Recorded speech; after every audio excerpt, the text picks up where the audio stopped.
আজকে আমার কি মজা জানো, সকাল সকাল উঠে সমস্ত ঘর মোছা হয়ে গেছে জানো। ঘর একদম পরিষ্কার হয়ে গেছে। আমার খুব ভালো লাগে ঘর পরিষ্কার হয়ে গেলে, একদম মনটাও একদম খুশখুশ থাকে। ঠিক আছে, ঘর আজকে তাড়াতাড়ি মুছে নিয়েছি। খালি ওই ডাইনিং টেবিলের গাছটা একটু চেঞ্জ করবো, ওগুলো সব নাবিয়েছি। সব ঘর মোছা হয়ে গেছে। সব লাইট অফ করে রেখেছি। লাইট যত জ্বলবে না তত ঘর গরম হয়ে যায়। চলো বাগানে যাই। কোন গাছ নিয়ে গিয়ে যে লাগাবো বুঝতে পারছি না। এই গাছটা নিয়ে গিয়ে যখনই লাগাই এটা আর এটা ঘরের ভেতর শুকিয়ে যায়। আর দেখো সব গাঁদা গাছ তো শুকিয়ে গেছে, চন্দ্রমল্লিকাগুলো এখন একটু একটু ফুটছে। পেয়ারা গাছটা খালি বড়ই হয়, কত বড় হয়ে গেছিলো, কেটে কেটে ছোটো করেছে। পেয়ারা তো হয় না, কিছু না। দেখো পুজোর আওয়াজ পাচ্ছ, অষ্টমী পুজো হচ্ছে। তো দেখি কী গাছ পাই, নিয়ে যাই, লাগাই। দেখি এই গাছটাই নিয়ে যাই। আমি আজকে চাও খাইনি জানো, সকাল থেকে উঠে বললাম যে বাইরে এত রোদ, কাঁচি নিয়ে এসেছিলাম গাছ কাটার জন্য, তো হাতেই উঠে যাচ্ছে। এই এতটা পেলাম, আর নিতেই পারছি না, হাতটাই কেটে গেল আমার। পরে আর একটু রোদ উঠে যাবে না, তখন আর আসতে পারবো না। গাছটা নিয়ে যাই, তারপরে ফুল নিয়ে যাবে। ধুতরা ফুল আছে, এদিকে ফুল আছে। গাছটা নিয়ে গিয়ে এখন লাগাই। এই দেখো গাছটা নিয়ে এসে এখানে লাগিয়েছি। এই বোলটাতে একটা অন্য গাছ ছিল না, ওই গাছটা সরিয়ে দিয়েছি, ওই গাছটা অন্য জায়গায় লাগিয়েছি। এবার রান্নাঘরে একটুখানি ফাঁকা ছিল, টবটা ওখানে লাগিয়ে দিয়েছি। আর এটা নিয়ে এসে এই বলটাতে রাখলাম। আর প্লেটটা দিলাম তলায়, কারণ কি না জল পড়ছে। কাঁচের টেবিলটা পুরো দাগ হয়ে যাচ্ছে জ্বালা জ্বালা। ভালো লাগছে না দেখতে? আমার তো ভালো লাগে, বেশ সুন্দর করে সাজিয়ে রাখতে। চলো এবার তবে চা খাই। এবার খিদে পাচ্ছে বাবা, আর চা করে খাই, একটু টিফিন খাই। আজকে তো আমাদের ভোগ দেবে, আমার আজকে রান্নাবান্নাও নাই। চলো চাটা বানাই। একটু দারচিনি, লবঙ্গ, গোলমরিচ, এলাচ দিয়ে করবো। ফুটুক এটা ভালো করে। আমি একটুখানি আলু কাটি, আলু ভাজবো, তার সঙ্গে একটু আদা। ঝটাপট একটু আলু কেটে নিলাম, আর একটু কাঁচা লঙ্কা নিয়েছি। এই কালো জিরে কাঁচা লঙ্কা দিয়ে করবো। একটুখানি তেল দিয়েছি, অল্প তেলে কালো জিরে কাঁচা লঙ্কা আর আলুটা দিয়ে দিলাম, আর ঢাকা দেওয়া থাকবে। নুন হলুদও দিয়ে দিচ্ছি, দিয়ে ঢাকা দিয়ে রেখে যাই। বাগানে ফুলগুলোকে তুলে নিয়ে আসি, যাতে তখন হোক আস্তে আস্তে। দেখো আলু ভাজা হয়ে গেল আমার। আবার এইরকম কম তেলে কালো জিরে কাঁচা লঙ্কা দিয়ে আলু ভাজাটা খেতে দারুণ লাগে। একটা রুটি ছিল বুঝলে রাতে, ওর মধ্যে একটু মাখন দিয়ে রুটিটাকে একটু ভালো করে গরম করি। এটাই আজকে ব্রেকফাস্ট করে নিলাম। কারণ কি সেই ভোগ আসবে, তখন ভোগ এতটা দেবে না, তো হয়তো দুবেলাই হয়ে যাবে আমাদের। নিয়ে আসতে যেতে হবে, দিয়ে যাবে না, আনতে যেতে হবে। দেখে নিই কটার সময় টাইমটা দেওয়া আছে। চলো চাটাও না ভাই, হয়ে গেল আমার আলু ভাজা, আমার কান্দা রুটি, তার সঙ্গে একটু চা। চলো টেবিলে যাই। রুটি আলু ভাজা আর চা নিয়ে বসে পড়েছি। এটা অনেকেই ফেভারিট না গো, রুটি আলু ভাজা আর চা অনেকেই খায় দেখেছি। আর ভালো লাগে মাঝে মাঝে খেতে। তোমরা কে কে খাও রুটি আলু ভাজা চা, জানিও কমেন্টে, ঠিক আছে? তো একটু গল্প করতে এলাম। সকালবেলা জানি কারোর টাইম নেই, আজকে আমার রান্না বান্না নেই। আজকে ওই যে পুজো হচ্ছে, অষ্টমী পুজো, আজকে কালকে দুদিন ভোগ দেবে। আজকে দুপুরে, কালকে রাত্রিরে দেবে। তো ভোগ আনতে যেতে হবে, যাব দেখি টোকেনটা কটার সময় টাইম দিয়েছে, সেই মতো যাব। কালকে গেছিলাম তো একাই গেছিলাম, আমি একাই যাই জানো তো সব জায়গায়।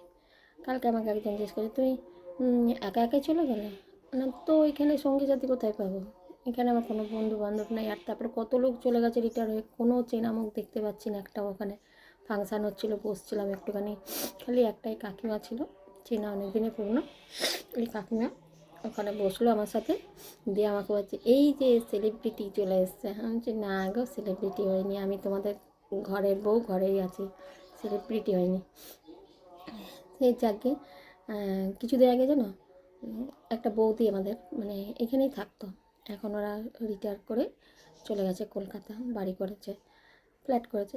তো সেদিনকে আমাকে মেসেঞ্জারে মেসেজ করেছে, দিয়ে বলছে ডলি তোমার ওই রান্নাটা দেখে আমিও আজকে ওরকম রান্না করেছি। এখন রান্নাটা আমার মনে পড়ছে না কী রান্না ছিল, ওর মেসেঞ্জারে গিয়ে দেখলে বুঝতে পারো। ওরকম রান্না করেছি। তো আমার না ওর ওই জায়গাটা লেখাটা পড়াটা দেখে না আমার যেন সত্যি করে বলবো ওই খুশিটা দেখে না আমার চোখ দিয়ে জল বেরিয়ে গেছে। তার মানে আমার রান্নাও কেউ দেখে করে। আমিও তো অনেকের রান্নাবান্না দেখি, যারা ভালো ভালো রান্না করে দেখি। কখনো হয়তো কোনো জিনিস যেটা পারছি না আমি, তখন আমি হয়তো ইউটিউবে একটু সার্চ করি, তাহলে একটুখানি দেখে নিই ইউটিউবে, তারপরে বাকিটা আমার নিজের আইডিয়া থেকে করে নিই। আর এবার ধরো যারা রেস্টুরেন্টে রান্না করে বড় বড় শেফরা, তাদের মশলাপাতি কিছু হলেও বাইরে থেকে নিয়ে আসে। আর আমার তো হয়তো ঘরোয়া মশলা, ঘরে যা করি সেই মশলা, তো ওইভাবেই রান্না করি, কিন্তু টেস্ট হয় আমার রান্নার, যে খায় সেই বলে রান্না খুব সুন্দর হয়। তো ওই বৌদিটা সেদিনকে লিখেছেন, আমার এত ভাল লেগেছে কি বলবো। আর তোমরাও দেখি রান্না দেখো আর বলো যে ডলি তোমার রান্নাগুলো খুব সুন্দর হয়েছে। কেউ বন্ধু বলে, কেউ দিদি বলে, যে যাই বলে বলুক, বলে যখন না যে রান্নাটা কি সুন্দর হয়েছে। কেউ বললো তোমরা যে তুমি বানিয়েছো তো, কালকে আমি দেখি আমিও একদিন বানাবো এরকম করে। তখন যেন না এত ভাল লাগে না ওই কমেন্টটা পড়তে, কি বলবো। তারপরে যাকে রান্নাবান্নার তো গেল। এবার একদিনকে আমাকে একজন জিজ্ঞেস করছে যে সারাক্ষণ এই ফেসবুকে এইসব কাজ করে শুধু সময় নষ্ট করে কী লাভ, কী পাও ওতে, খালি সময় নষ্ট। তো আমি বলি যে সময় নষ্টই হোক আর যাই হোক, এটা আমার ভালো লাগার ভালো লাগে করি। আর কি বলে এই জায়গাটা কী বলতো একটা ভালো থাকার জায়গা, তাই না? মানে একাকিত্ব জীবনের এই একটা ভালো লাগার জায়গা। তোমাদের মতো এত সুন্দর সুন্দর বন্ধু পেয়েছি, এত ভালো ভালো দাদা ভাই যেই হোক সবাই যে ভালো ভালো কমেন্ট করো, আমি কমেন্ট করলে তার উত্তর দাও, এইটাই কজন পায়, তাই না? আর বলছে পয়সা পাচ্ছ ফেসবুকে, যে এত খাটছো পরিশ্রম করছো। আমি না তাকে কোনো উত্তর দিইনি। আমি পয়সাই পাই, আমি কি তোমাকে পয়সাটা দেবো? আমি তো অন্য লোকের বাড়ি থেকে কিছু করছি না, নিজের ঘরেই যা করি তাই করি, সেটাই ভিডিও করি। একটা ভিডিও করা চারটেখানি তো কথা না, বলো? ভিডিও করা, অনেকগুলো ভিডিওকে একসঙ্গে নিয়ে তাকে এডিট করা, তাকে আবার এডিট করে সুন্দর করে ক্যাপশন দিয়ে লিখে ছাড়া, এটা তো মানে অনেক সময় কী হয় আমার যেন রান্নাবান্না হয়তো হয়ে গেছে, খাওয়া হয়নি, কিন্তু আমাকে টাইমে পোস্ট করতে হবে। তার জন্য আমি কী করি যেন আগে পোস্টটা করি তাড়াতাড়ি, তারপরে আমি অত খাই। কারণ কি আমাকে তোমাদেরকে তাড়াতাড়ি ওই জায়গাটা পোস্টটা ছাড়তে হবে, হ্যাঁ ওটা তো একটা টাইম আছে না। আমি বলি যারা চাকরি বাকরি করে, সেই যে চাকরিই করুক, সরকারি চাকরি বলো প্রাইভেটই বলো, তো তোমরা তো একটা কাজ করছো, হ্যাঁ। তো জানি তোমরা ওখানে মাস গেলে একটা মাইনে পাও, তো আমরাও তো একটা কাজ করছি ফেসবুকে, এটা কি আমাদের কাজ না? সারা সংসারের কাজ, সংসার সামলে এই ভিডিও করা, এটা কি কোনো কাজের মধ্যে পড়ে না? খালি ওই 10টা 5টা চাকরিটাই বুঝি কাজ হয় নাকি? জানি না, এক একজন মানুষের এক একটা কী মনোবৃত্তি বুঝি না। যাকে যে যা বলে বলুক গা, আমি অত কান দিই না।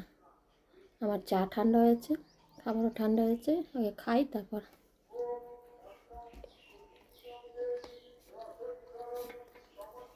কে কে খাবে আলু ভাজা রুটি চলে আসো। চাটা খুব সুন্দর হয়েছে না?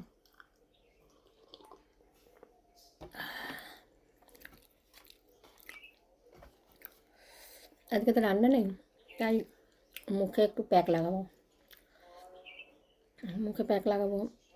আর পুজো করব, ব্যাস। তারপর দেখি টোকেনটা কটার সময় আনতে যেতে বলেছে, সেই টাইমে যাব। চলো দেবা, রাখি, টাটা। পরে আবার দেখা হবে অন্য কোনো ভিডিওতে। সবাই ভালো থেকো।